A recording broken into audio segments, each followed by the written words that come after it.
Sir শহরের চারিদিকে তো সাংঘাতিক অবস্থা। আমিও সেরকমই শুনলাম। কমিশনার স্যারের প্রেস মিট শুরু করার আগেই এই ঝামেলাটা শুরু হয়েছে। তবে এই ঝামেলাটা সাধারণ মানুষ শুরু করেনি, করতে পারে না। এর পিছনে রজতাবরক্ষীদের হাত আছে। স্যার এটা কেন হবে স্যার? একজন অপরাধী মারা যাবে বলে নিরপরাধ মানুষগুলোও মারা যাবে তার জন্যে? কেন আমরা কিচ্ছু করতে পারি না? র‍্যাপ নামাতে হবে। আমি এক্ষুনি কথা বলছি, নাহলে পরিস্থিতি হাতের বাইরে চলে যেতে পারে।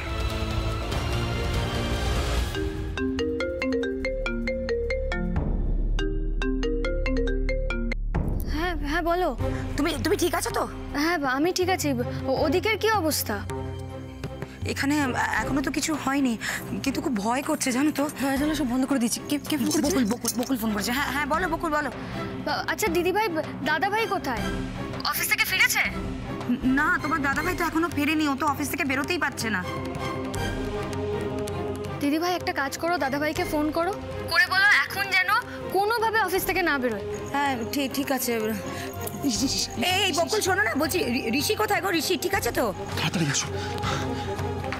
ও থানাতেই আছে দিদিভাই। আমি রাখছি। হ্যাঁ আমি তোমাকে পরে ফোন করবো। হ্যাঁ বলছি তুমি কি হলো? কেটে দিল ফোনটা।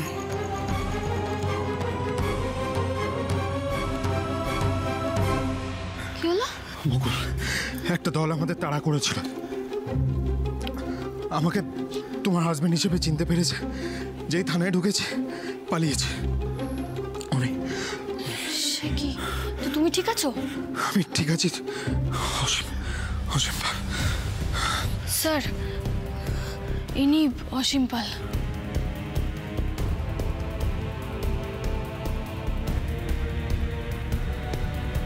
সত্যি ঋষিবাবু, আপনার গায়ে শুধু পুলিশের পোশাকটা নেই, বাকিটা আপনি যা করেছেন আমাদের পুলিশদের থেকে কোনো অংশে কম নয়। আমাকে এখানে নিয়ে আসা হলো কেন? বিশ্বাস করুন আপনারা, আমি এই দাঙ্গার সঙ্গে যুক্ত নই। বিশ্বাস করুন, আমি কিচ্ছু জানি না। আমাকে দয়া করে যেতে দিন প্লিজ। কোথায় যাবেন আপনি? বাইরে? এখনো রজতাবরক্ষী জানে না যে আপনি কলকাতার রাস্তায় হেঁটে চলে বেড়াচ্ছেন। একবার যদি জানতে পারেন না, আপনার বাঁচার আর কিন্তু আর কোনো রাস্তা নেই।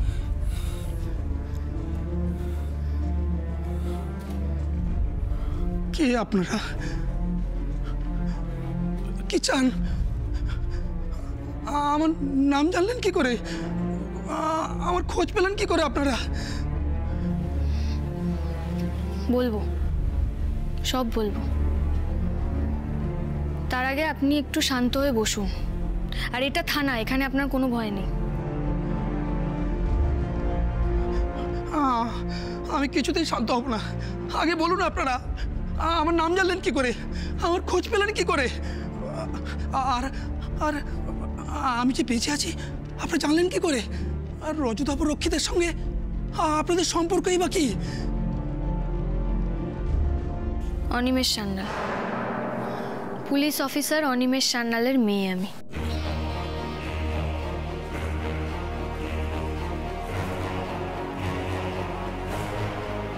আপনি এতক্ষণ যা যা প্রশ্ন করলেন তার এর থেকে বড় উত্তর বোধহয় হয় না, তাই না? আপনি অনিমেষ স্যারের মেয়ে?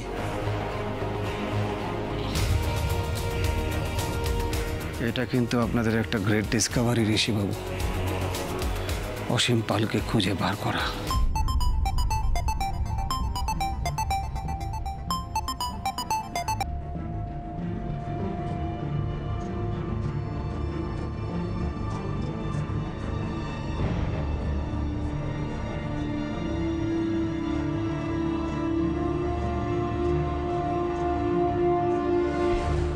ওকে, আমি আসছি।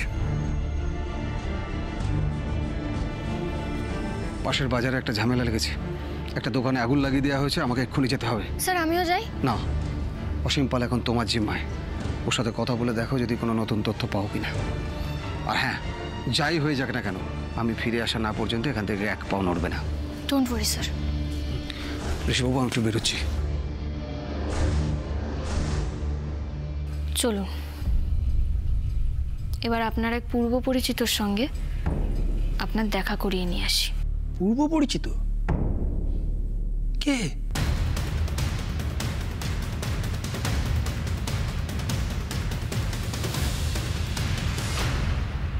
ঋষি রায়কে টার্গেটের মধ্যে পেয়ে গেছিলাম স্যার, একটুর জন্য মিস হয়ে গেল স্যার। থানায় গিয়ে মালটা পড়ে আছে ভয়ের চোটে।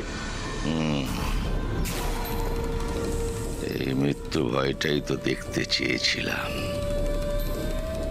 তবে ওদের একবারে মারবি না, খেলিয়ে খেলিয়ে তাড়িয়ে তাড়িয়ে নিয়ে গিয়ে তবে মারবি। মালটা তো স্যার থানায় ঢুকে বসে আছে, থানায় গিয়ে অ্যাটাক করা অসম্ভব। কতক্ষণ আর থানায় বসে থাকবে? বাড়ি তো ফিরতেই হবে। তোরা এক কাজ কর, সব সময় থানার উপর নজর রাখ, তবে একটা কথা খেয়াল রাখবি, একই লোক বেশিক্ষণ রাখবি না, লোক বদল করবি। Okay sir. রায়বাড়ির উপর নজর রেখেছিস? হ্যাঁ স্যার। সৌরভটা একটুর জন্য বেঁচে গেল। সৌরভ তো স্যার আমাদের লোক। চুপ!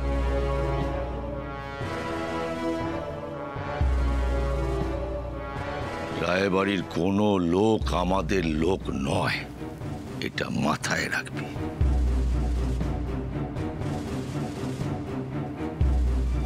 আজ এগুলোকে সাবার করি, তারপর সৌরভ ফিরলে ওর বন্দোবস্ত করা যাবে। এমনিতেই বাড়ি ফিরে বউ বাচ্চার মৃতদেহ দেখে দুঃখে ভয়ে আধমরা হয়ে যাবে। একটা একটা করে লাশ পড়বে তোমার চোখের সামনে বকুল। ওই রক্ত, ওই ক্ষত বিক্ষত দেহগুলোর মধ্যে আমি তোমাকে বাঁচিয়ে রাখবো কিছুক্ষণ, যন্ত্রণা দিয়ে দিয়ে দিয়ে শেষ করবো তোমায়। শোন, সন্ধ্যের আগে রায়বাড়িতে একটা ঢিলও পড়বে না, যা ঘটবে সন্ধ্যের পরে ঘটবে। বাড়ির যে যেখানে আছে সাবধানে বাড়ি ফিরুক, তারপর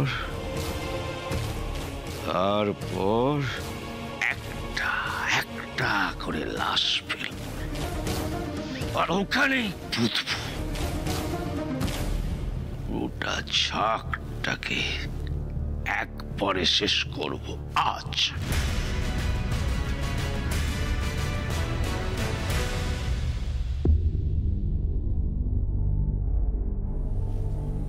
অসীম, অসীম পাল, তুমি অসীম পাল তো? অসীম, তুমি তুমি তুমি বেঁচে আছো এখনো? হ্যাঁ কাকুমণি।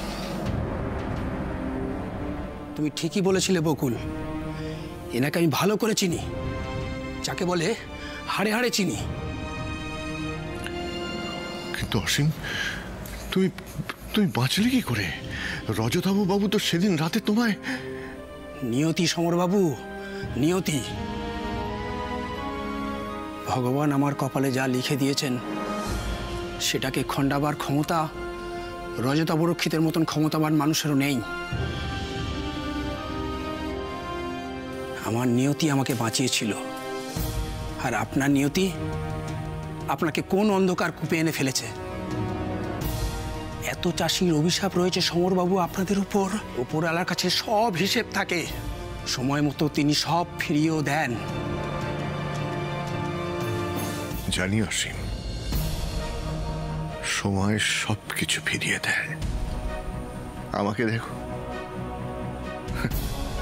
আমি তো সব থেকে বড় উদাহরণ। কেমন পাপের ফল ভোগ করছি। ভুগতে তো হবেই সমরবাবু।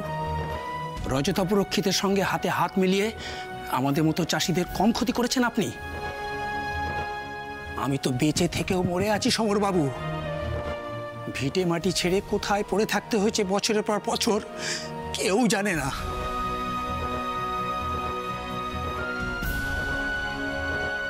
আর আমরা তোমাদের পয়সা মেরে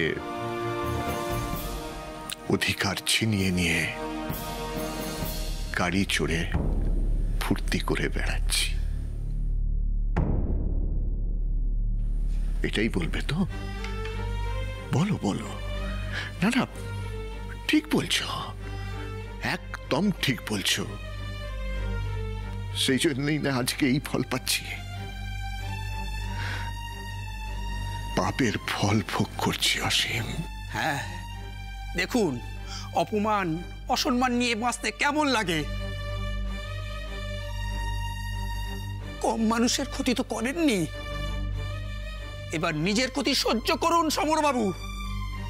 ক্ষতি আবার কি বলছেন অসীম বাবু? আপনাদের সবার প্রিয় আমার বাবা অনিমেষ সান্যালকেই নিজের হাতে খুন করেছেন। ওই জন্যই আমি ওনাকে অ্যারেস্ট করেছি। অনিমেষ বাবুকে সমরবাবু খুন করেছেন?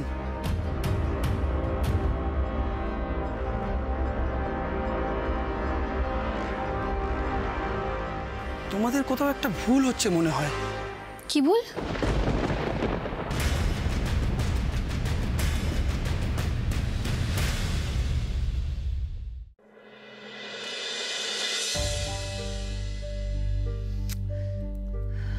প্যানিক করো না, সব ঠিক হয়ে যাবে, নর্মাল হয়ে যাবে সব। আচ্ছা কি করে বলছো বলো তো কথাটা? নিউজ দেখছো না? দেখছো শহরের কি অবস্থা? রোহনটা যে আমার কি করে বাড়ি ফিরবে আমি জানি না। জেঠামণি, র‍্যাফ নেমে গেছে, এখন সাউথের দিকে নামানো হয়েছে। কি করে জানলি? তুই নিউজে দেখলি নাকি? না না, আমার একটা বন্ধু ওখানে থাকে, ও আমাকে ফোন করে সব জানালো। শোনো না, আমি রোহনকে ফোনে পাচ্ছি না কিছুতেই। সে কি? হ্যাঁ, ছেলেটা বেরোনোর সময় বাড়ির জন্য দুশ্চিন্তা করতে করতে গেল। ঠাকুর দেখো তুমি। ওই তো দাদা এসে গেছে। রোহন, এই রোহন, কি হয়েছে তোর? মাথা কি রক্ত? কি হয়েছে? ঠিক আছে, আমি ঠিক আছি, সামান্য চোট লেগেছে, সেরকম কিছু হয়নি। আমি দেখি। অদিতি কোথায়? অদিতি? অদিতি দেখো না, টেনশন করবে। তুই এদিকে বসবি, আয় আয় আয়। ওষুধের বাক্সটা নিয়ে। ঠিক আছে, অত কিছু হয়নি বলে, রক্ত পড়ছে আমি এরকম ঠিক বলে। আছি মা, চিন্তা করো না। না, হলো কি করে? রাস্তায় গোলমাল হচ্ছিল, মাঝখানে পড়ে গেছি। হঠাৎ একটা পাথর এসে আমি মাথাটা সরাতে পারলাম না। রাস্তাঘাটের কি অবস্থা তুমি ভাবতে পারবে না। আচ্ছা, বাড়িতে হামলা হয়নি তো? তোমরা সবাই ঠিকঠাক আছো? ঋষি, বকুল ওরা থানায়। বকুল যে কি করে বাড়ি ফিরবে আমি জানি না। তাড়াতাড়ি দাও, তাড়াতাড়ি দাও। এটা তো জ্বালা করে। না জ্বালা করবে, দাঁড়া আমি ফু দিয়ে দেবো। হয়ে গেছে। আমি একটা জিনিস কিছুতেই বুঝতে পারছি না, আমাদের বাড়ির একজনের জন্যই রজত রক্ষিত তার ছেলেকে হারালো, আর আমার ধারণা ওনার ইনস্ট্রাকশনেই এখন শহর চলছে।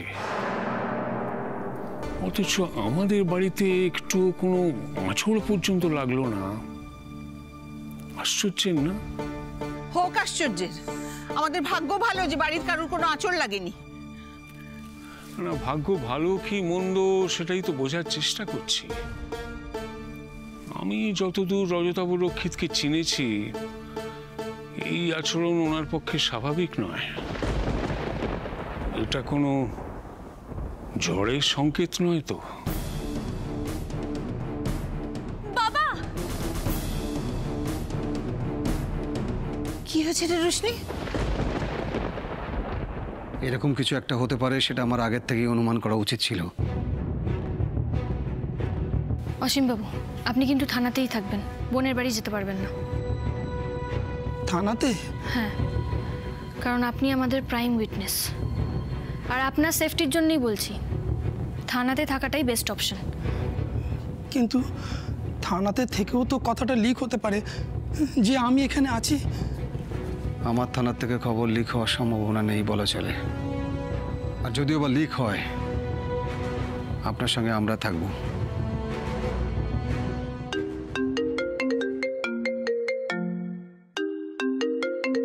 দাদা ভাই? হ্যাঁ হ্যাঁ দাদা ভাই, বলো।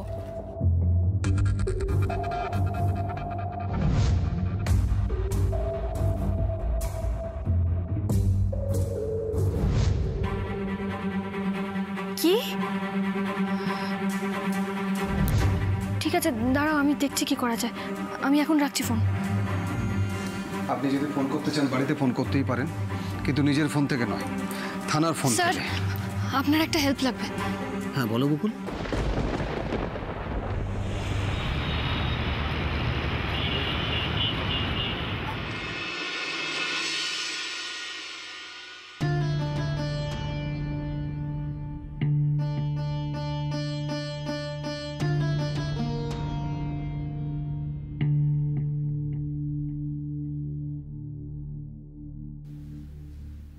আমার জন্য তোমরা অনেক করেছো, বাবা, কাকিমণি, মা, এমনকি এবারে সব থেকে যে ছোট সদস্য সেও আমাকে আমার লক্ষ্য পূরণে সাহায্য করেছে। এই অসহায় পরিস্থিতিতে আমি তো টেনে এনেছি তোমাদের সবাইকে, তখন আমাকেই সবাইকে টেনে তুলতে হবে। আমাকে তুমি শক্তি দাও ঠাকুর, শক্তি দাও। আচ্ছা বলছি যে বিশ্বকর্মা পুজো হয়ে গেল বলো? হ্যাঁ কেন রে হঠাৎ? না দেখো, বিশ্বকর্মা পুজো হয়ে যাওয়া মানে কিন্তু দুর্গাপুজো প্রায় চলেই এলো। এ বাবা কাকিমণি, দুর্গাপুজো চলে এলো মানে আমাদের এবারে রথের সময় গঙ্গামাটি আনতে যাওয়া হলো না তো? না বলিনি, বলেছি বোধহয় তোদের। পুরোহিত মশাই নিয়ে এসছেন তো গঙ্গামাটি।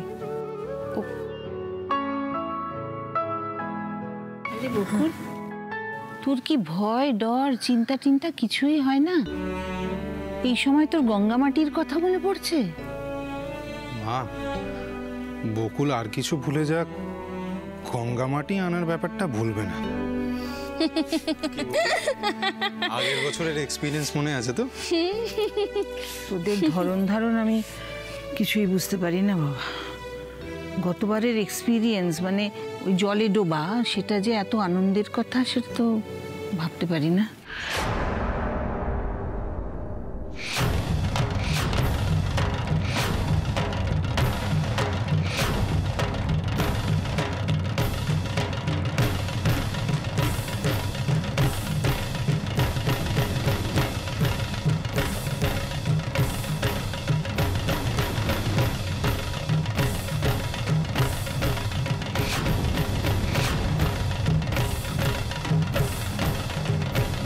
দেখি আপনারা এইভাবে ভেতরে ঢুকে আসছেন কেন? কি হয়েছে এদের?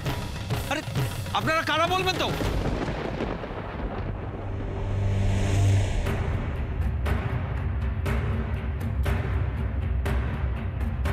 তোদের জম সব কটাকে নিতে এসেছি।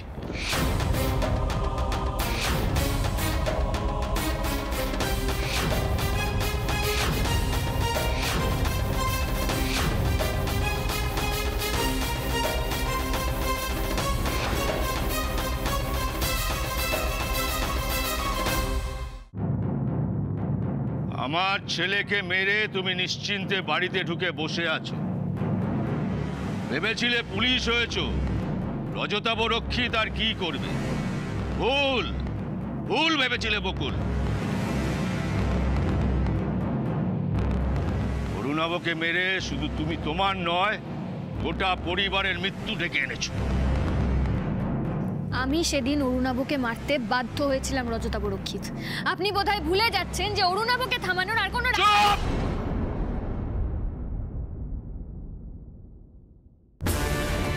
আর কোনো সাফাই নয়, আর কোনো সাফাই দিয়ে লাভ নেই। যে মুহূর্তে আমার ছেলের পাঁজরে তোমার ছোড়া গুলি ঢুকেছে, এই মুহূর্তে তোমাদের ভাগ্য লিখেছে এই রজতাভ রক্ষিত।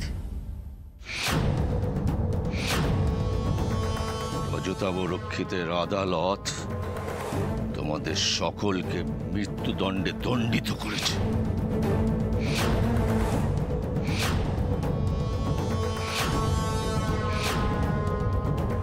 এই ফোনের কানেকশন কেটে দে, প্রত্যেকের মোবাইল নিয়ে নে আর সুইচ অফ করে দে।